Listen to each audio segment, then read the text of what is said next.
Yes, ready 90 words per minute newspaper start. रोज 500 लोग नागरिकता छोड़कर विदेशों में बस रहे हैं। यह संख्या हर साल बढ़ रही है। उनमें से अधिकांश बूढ़े माँ बाप को भाग्य भरोसे छोड़कर अपना भविष्य संवारने के लिए यह कदम उठा रहे हैं। यह एक नई खतरनाक व्यक्तिगत, पारिवारिक, सामाजिक परिस्थिति उभर रही है। विदेश में पारिवारिक संबंध इतने प्रगाढ़ नहीं रहे हैं जितने भारत में। इसका कारण सांस्कृतिक, नैतिक तो था ही, काफी हद तक देश का कृषि प्रधान होना भी था। इसमें अलग पश्चिमी देशों में बच्चे को किशोरावस्था तक पालना एक अभिभावक की मात्र कानूनी जिम्मेदारी होती है। बच्चा भी स्वतंत्र जीवन जी सकता है क्योंकि इसके लिए सामाजिक सुरक्षा योजनाएं हैं और काम उपलब्ध है।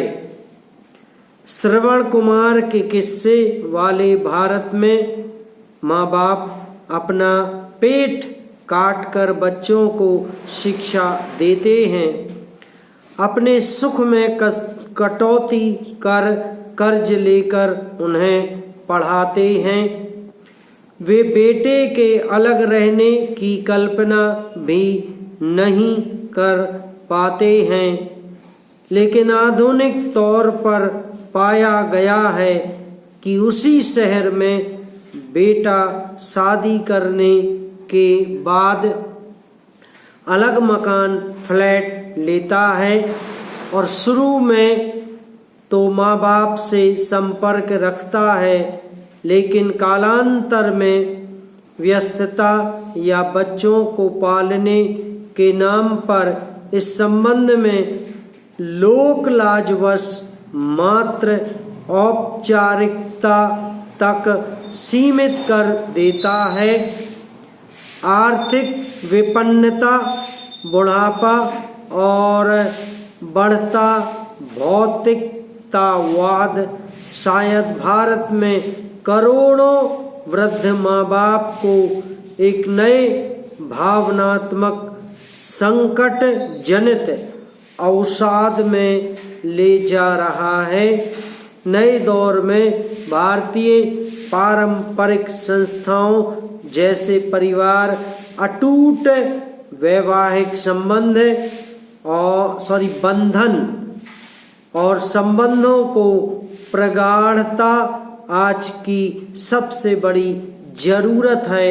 पैरा राष्ट्रीय स्वयंसेवक संघ के जितने भी सर संचालक हुए हैं, वे संयमित जीवन जीने के लिए ही नहीं बल्कि नियंत्रित सार्वजनिक बयान देने के लिए भी जाने जाते हैं।